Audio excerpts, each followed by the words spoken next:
Finn Wycherley is a digital strategist, BBC commentator, and AI marketing expert, trusted by Meta, Google, and 10 Downing Street.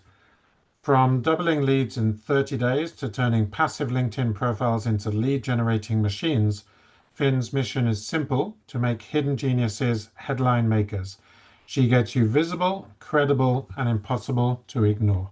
And welcome to another edition of Freelancer Training on How to Find More Direct Clients, a podcast hosted by me, Jason Willis-Lee. This is the show that makes digital marketing easier and more fun using the perfect combo and just the right dose of business strategy and tech. I'm your host, Jason Willis-Lee, digital marketing enthusiast, and today I'm very thrilled to welcome my special guest. Her name is Finn Wycherley. Hope I pronounced that correctly, Finn. Yep. Finn, you bring a unique perspective to our discussion. Welcome to the show. Can you just repeat to my audience how you got the very famous, I have no idea who this is, Barack Obama? Is that how you spell it? No idea who that is. And a very famous entrepreneur who I do know very well, Daniel Priestley, who I've actually met in person. How did you get these celebrity followers onto your socials? I know we were just discussing this before we went on air or Yeah, went so record. We're not basically, live. yeah, basically I was an influencer before that even became a thing. As soon as social media was invented, I was just like, oh my God, this is a game changer for small businesses and charities. And I became very large very quickly. So I had loads of kind of big brands, presidents, heads of government following me because I was giving lots of tips and tricks on how to understand how to use it as a tool for influence and as a tool for persuasion and lead generation and all of the great stuff, and as well as fundraising and gaining support. So from the early days, he Barack Obama had such a phenomenal social media strategy. I always used him as a case study of how small businesses should be applying some of the principles that he was able to use in order to make sure that he stole the presidency from the person who was supposed to be winning it. Well, And let's talk. He was the first president to leverage social media for votes. That's how he won the 2008 election, I think. So how do we learn from that strategy to turn social media content into paying clients? So I'm a small business owner. My audience are small business owners, typical, under six-figure revenue. How do we turn a lot of followers and maybe celebrity followers into revenue to paying clients? great question. So essentially, one of the big mistakes that small businesses make is by assuming that the newsfeed is a kind of like a free PR press release type of place. So they normally just dump a tick box kind of piece of content on there and go, right, I've done my 3 or 10 posts this week. Check box, kitching, let's go, see you later. And then, of course, they wonder why they're not getting any growth, they're not getting any leads. And essentially, it's because that's not marketing. That's called publishing, right? Marketing is when you're actually getting that content in front of your target audience. And then they have an option to say, oh, I'm kind of interested in that. I'm going to find out a little bit more about them. And then you start nurturing them through the sales funnel, the online digital sales funnel. But essentially, you're never going to be able to get them interested in what you have to say unless you are actually changing your mindset and how you approach content so that therefore the content is incredibly interesting, educational, entertaining even. And that way you're winning friends and influencing people before you even start thinking about further down in sales funnel, which is bottom of the funnel content type thing. So at the top of the funnel, you need to be thinking about becoming everybody's best friend, really, with just incredibly valuable content and having an opportunity to look at the post as an icebreaker. So every time somebody's putting a comment in there, you're jumping in and starting to nurture that relationship, building that trust. Because ultimately, if you don't have any of those kind of buying signals of visibility, trust, etc., then that post is going nowhere. The algorithms are going to kill it because of the damage that it's causing in the news feed. You're winning no influence whatsoever, and that post will never be seen by your target audience. Even if you put an ads budget onto that post, and then you tell, Facebook, Meta, or TikTok or whoever, here's 14 quid or 400 quid. I want to make sure that this content is seen by this particular audience. It Mm. still won't have a good impact because you've not geared it up properly to lead with value, entertainment, etc., etc. I actually have in my webinars a slide where I talk about top of funnel, middle of funnel, bottom of funnel. And then I have another slide and I say, podcast episode might be middle of funnels. You're getting used to knowing somebody and they're listening to you and maybe push them further down. But then I have another slide talking about the Google research, which is the messy middle. And I kind of talk about the top of funnel, middle of funnel, etc., being slightly outdated. And now the Google research says that a customer needs about 17 touch points. I think that was there. There's a squiggly line going all over the place. And I cite the paper where this research was. Could you talk about how to bridge the gap between posting and profit and avoid a lot of effort being expended on social media? How do you bridge the gap between actually generating leads and warm leads and leads that can be converted into paying customers? So we use a range of formats and formulas for our clients. We have a range of clients from lawyers in the States to hotels here in the UK. And we will always have a formula. Say, for example, we're posting 7 days a week. Then four of them will be top of the funnel, two of them will be middle of the funnel, one of them will be bottom of the funnel. And the reason for that is because top of the funnel is where you're going to get all the growth, you're going to get the visibility, you're going to get the people liking and sharing because they've never come across you before, they don't know you, they don't care about you. So therefore, you've got to spend a lot of time nurturing that top of the funnel type of content, which is always about that value. And then the two middle of the funnel ones, you're actually able to give a lot more detail, go into a lot more kind of case study information, so that people, when they're in that, I'm thinking, which one am I going to choose? They're already at that stage where they're thinking, okay, I'm ready to put money on the table, but I haven't decided which one I'm going to. So those pieces of content will always catch them when they're ready. And then, of course, the bottom of the funnel one is always going to have some kind of offer, some kind of special, etc., to get people to take action. And of course, when I say call to action, it doesn't necessarily mean they're ready to make a purchase there and then. So if your actual purchase price tends to be something like over 750 quid or dollars, you're going to have to work a bit harder because nobody's going to do a kind of impulse purchase when they've really never known you or seen you or liked you before in the past. So there has to be a whole nurturing mechanism in the sales funnel so that you've got the emails going off, you've got the offers, the lead magnets, and they've got every opportunity to build rapport and trust with you. Why do you think so many small businesses are afraid of posting online? Is it perfectionism? Is it something else? What is the strategy to overcome fear of posting online? Is it fear of failure? And we can use me as an example. So I have an online community of nearly 5,000. So that's 3,500 on LinkedIn and another 1,000 or so on Facebook or Instagram. I take it fairly seriously. I have the lead magnets embedded and opportunities for people to get closer to me.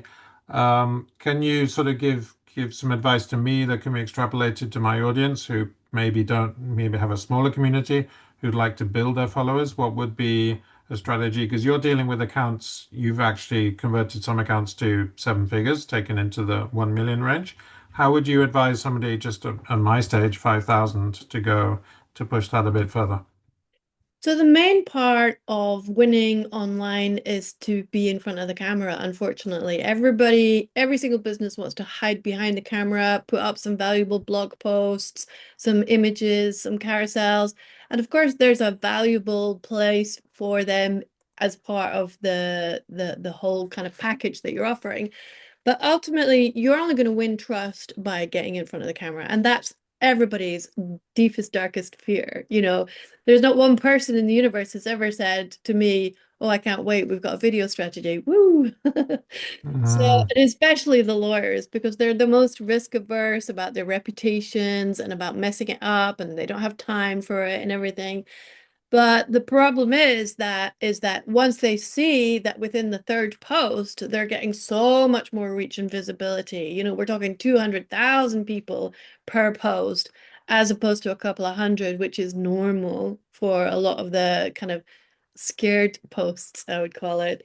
So therefore, just having a change of mindset to understand that when you can get yourself into a place where you are confident about being able to bring your charisma, your cheeky sense of self, your credible insights, then people will always buy into you, whether they like you or not, they will still buy into you. So it's ultimately a win-win. And because it's a video as well, it's always going to be much more deep consumption level because you've got the 360 degrees observation you have of that person, from how they hold themselves to their accent to the kind of ways that they express themselves. And ultimately with the algorithms, if you're putting up a single image post, people can consume that, super fast. They can read everything as they're going through the scroll. So automatically the algorithms say this is a garbage piece of content. Nobody has engaged with it. Nobody has spent time looking at it. So your objective as a business is to try and get people to first stop the scroll, second, spend a bit of time looking at your content, and third, actually engaging, commenting, sharing, liking, asking questions, checking the bio, clicking through to the website. So all of those kind of engagement factors tell the algorithm, wow, this is a good piece of content. We're now going to show it to 500. We're going to show it to 5,000. And if people are still engaging with it, they're going to show it to 50,000. They're going to show it to 500,000. And that's the only objective way they have of defining whether your content is actually good or not, because they just throw it in front of more and more of a community. And the more the strangers are liking it and engaging with it, obviously, not all of them are going to be your customers, but there's a certain percentage of them that will be customers. So therefore, it behoves you to not think about posting as just like a checkbox exercise, but thinking about it as an opportunity to go viral every time. And Hmm. that means, you're not going for the couple of hundreds anymore, you're going for the couple of thousands, and you need to make that happen. Otherwise, the algorithms won't even lift a finger to try and help you find your target audience. You'll just be talking to your mom and your cousins again. Okay, so let's make this very actionable, Finn. How do we what is the best video workflow? So I usually record my videos turning around from where I'm sitting now so that I have my book library behind me. Would that be the best engagement I would get, or would it, and I have a microphone attached to the mobile, I put the mobile on the bookcase behind me. Would that be the best engagement I get, or would it be putting a nice picture behind me and then or sort of pointing to things on the what is the best video? What is the best video sort of workflow to get the best engagement, in your opinion? So it depends on which platform you decide you want to specialize in. So if you Instagram Reels. Inst Talk to Instagram Reels. Yeah. Right. So, I mean, Instagram, what works quite well is a very informal kind of, I'm speaking to you because I've just thought about something and I'm going to share that with you as I'm walking down the street. Okay. That kind of very spontaneous energy type of thing where there's quite a bit of movement. You're not just sitting there staring at the camera, like messing with Mm, the top of the screen type thing, which is a bit yeah. intense for most people. So, like having some kind of movement, maybe you're cooking at the same time, maybe you're sampling some whiskeys or whatever your kind of favorite passion might be, doing some golf and then adding something to the commentary as you're going through the process. Drive in the car. Dan Priestley does a lot of reels driving the car. Exactly, because like Yeah. the audio is phenomenal, and of course people are just looking around as well behind you. So there's got to be all those kind of visual triggers, not just the verbal and the person. So having that kind of level of adventure going on behind you is Mm. always going to be in helping spark curiosity so that they stop the scroll and go, what's going on here? Yeah, that's totally true. I'm the first person who has trouble with video. I don't like doing real voice to camera, so I prefer other forms of content, but I agree it's the most engaging it's the most engaging form of content. Um, so let's do one more question on platform strategy, Finn. Should service providers, so I talk to online language service pros, we're doing translators, interpreters, copywriters. Everyone needs their content. Some people post more, some less. I encourage people to post content that converts. Should professionals stick to LinkedIn solely, just one platform, or should they branch out into Instagram, TikTok, YouTube? And how do you carve out time for a consistent content strategy? Because the idea is to be consistent, right? You don't just do this once and disappear. You've got to be doing it regularly, getting your reps. How do we do that? Is it just one platform you advise, or should we? I play two. So I play on LinkedIn and I also play on Instagram, which is duplicated to Facebook.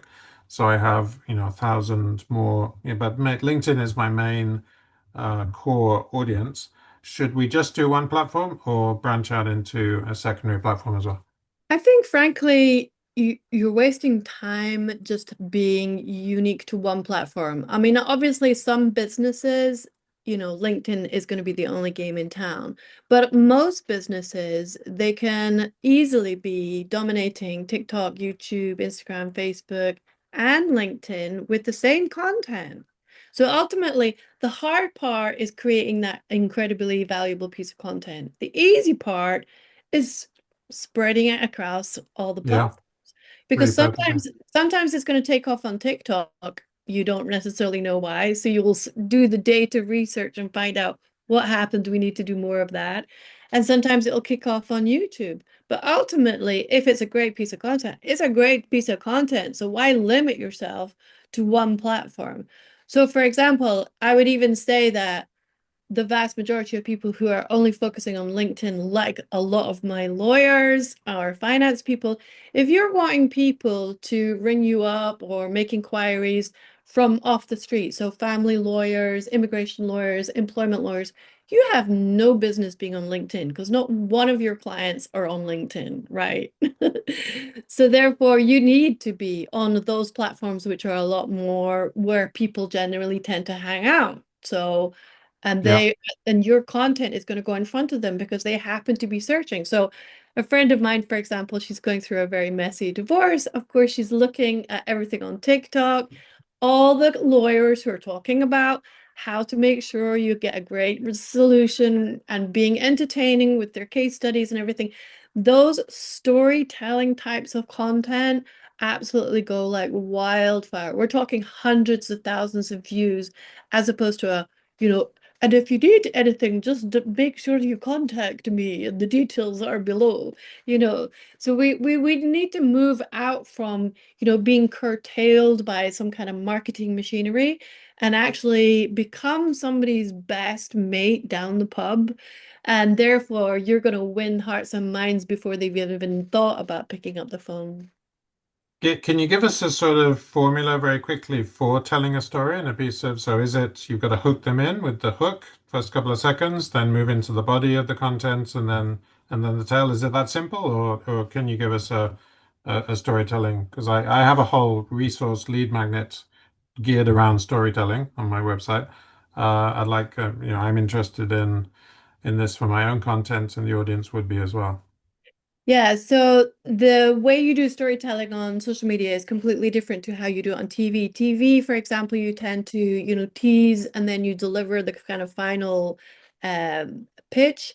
Whereas social media, you've got less than a second to actually make the impact because otherwise they've scrolled on by. So if you look at the data on YouTube, TikTok, Facebook, Instagram, LinkedIn, whatever, people have scrolled away within the first 2 seconds. So you have two Hmm. seconds to make that impact. And it's as simple as what is on LinkedIn, what are those kind of 250 characters before they click see more? What kind of image have you got or carousel or infographic that can keep them there, that can actually make them click on that see more?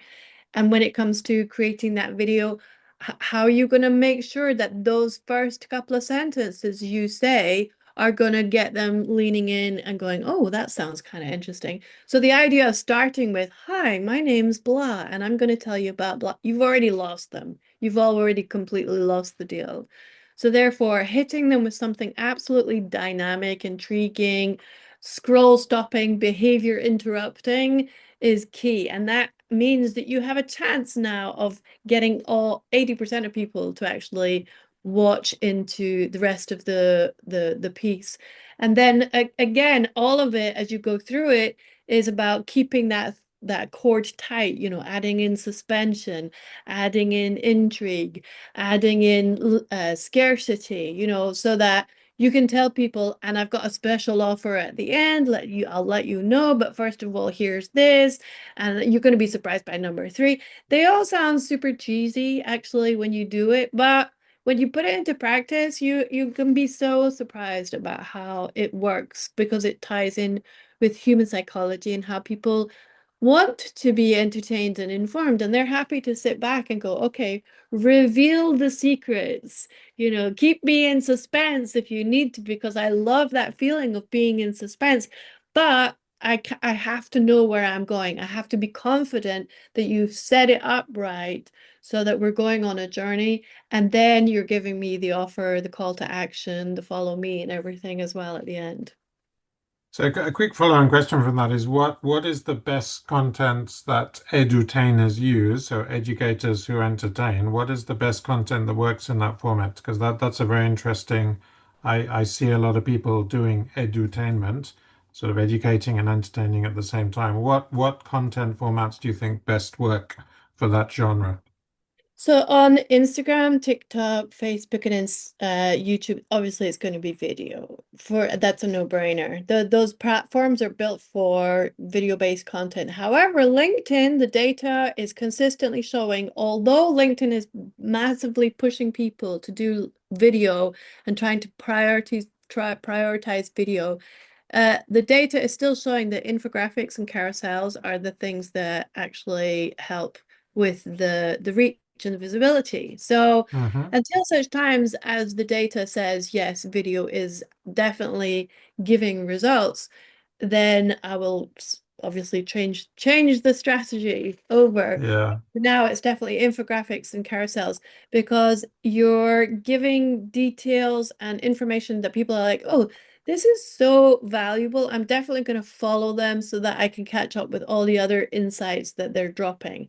So again, Mm. most people on LinkedIn are terrible because they're just doing the day in the life, I'm so pleased I went to this conference. It's like, guys, you're boring the face off me.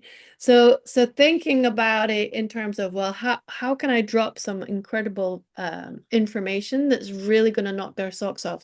So for Mm. example, I've got a big financial journalist from Canada who started on her LinkedIn journey recently.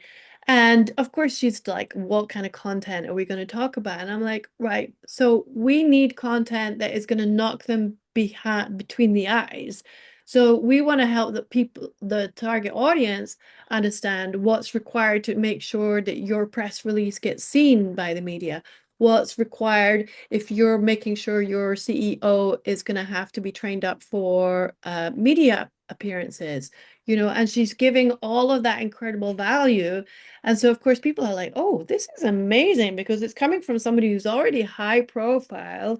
But rather than just her doing the day in the life boring stuff, she's actually dropping gold and the content is going like wildfire. And of course, it's going to her target audience, which are event organizers, conference organizers, because of the fact it's going viral. She's not having to spend a penny on it because she's dropping that value. And the most important thing about all social media is the word social. Half of your time should be on creating that content, but half of your time, the rest of your time, is about building that community and nurturing your connections and having those conversations. Because ultimately, every post you put out there should be an icebreaker for all of the people who want to be able to communicate with you. And every time you're jumping in and responding and engaging and having a laugh, not only are you nurturing that trust and confidence, but you're telling the algorithms this is a high value piece of content because it's got lots and lots and lots of engagement on it. So it's inevitable that a percentage of those people are feeling so confident that they are definitely interested in becoming a reaching out and becoming a client for you. Okay, let's go on to some rapid fire practical tips. Just give me the first phrase that comes to mind. What is your favorite tool or resource that you use for content creation? Favorite tool?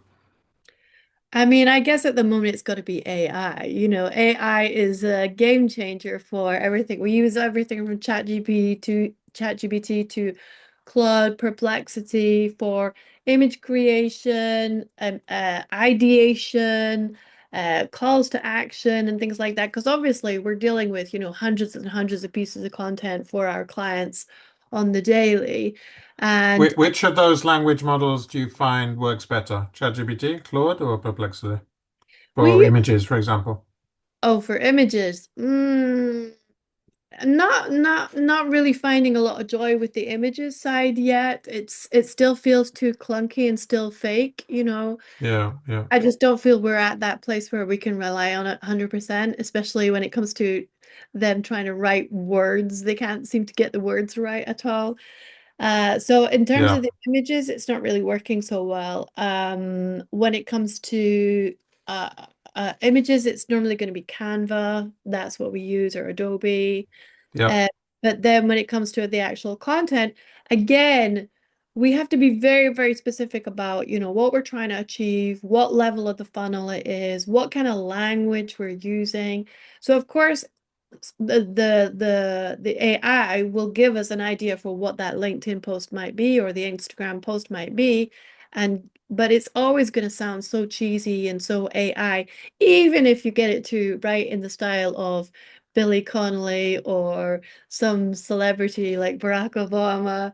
It's still going to sound quite staid and awkward. So therefore, it should only ever be used as a way to generate ideas so that you can refine it and make it your own and add in your own flair and personality, because people are becoming really, I mean, obviously the AI thing has been enormous in the last couple of months, but they're really getting turned off by the amount of AI that's out there. So again, Mm. in order to show that you're bringing something different to the table, just being real, that's actually going to be a USP. And one immediate action or a mindset shift, Finn, that our listeners can action from this episode. What is your one major takeaway that they can go away and action? I would say that you focus on the social aspect of social media. So you're putting half of your energy into creating that content and half of your energy into engaging, reacting, commenting, nurturing, building a community.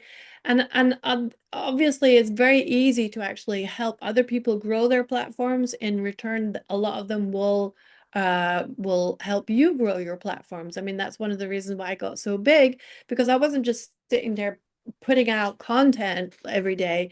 I was out there networking.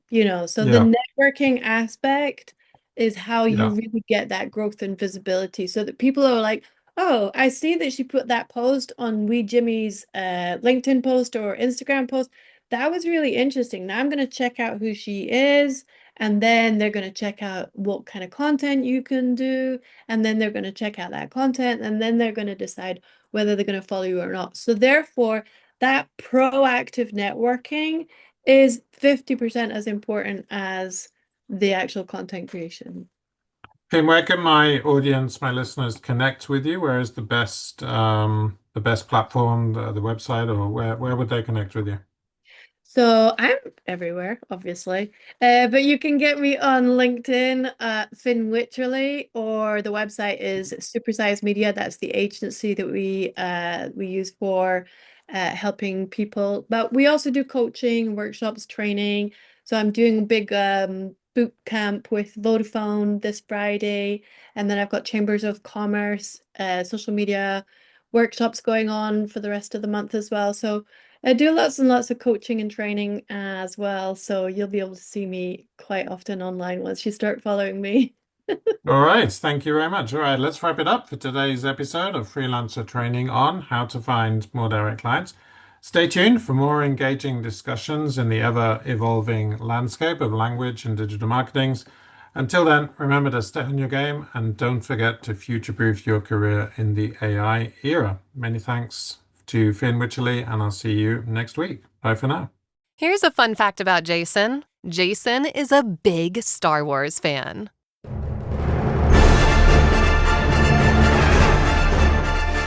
Thanks for tuning in to the How to Find More Direct Clients Than You Can Poke a Stick At podcast. We'll be back soon. In the meantime, why not head over to www.entrepreneurialtranslator.com to access all our tools and resources to monetize and future-proof your freelance translation business. And don't forget to hit the plus button in Apple Podcasts or iTunes, or subscribe in Spotify to be notified when new episodes drop. For regular tips and insights, business strategy, or marketing techniques straight to your inbox, please sign up at www.entrepreneurialtranslator.com.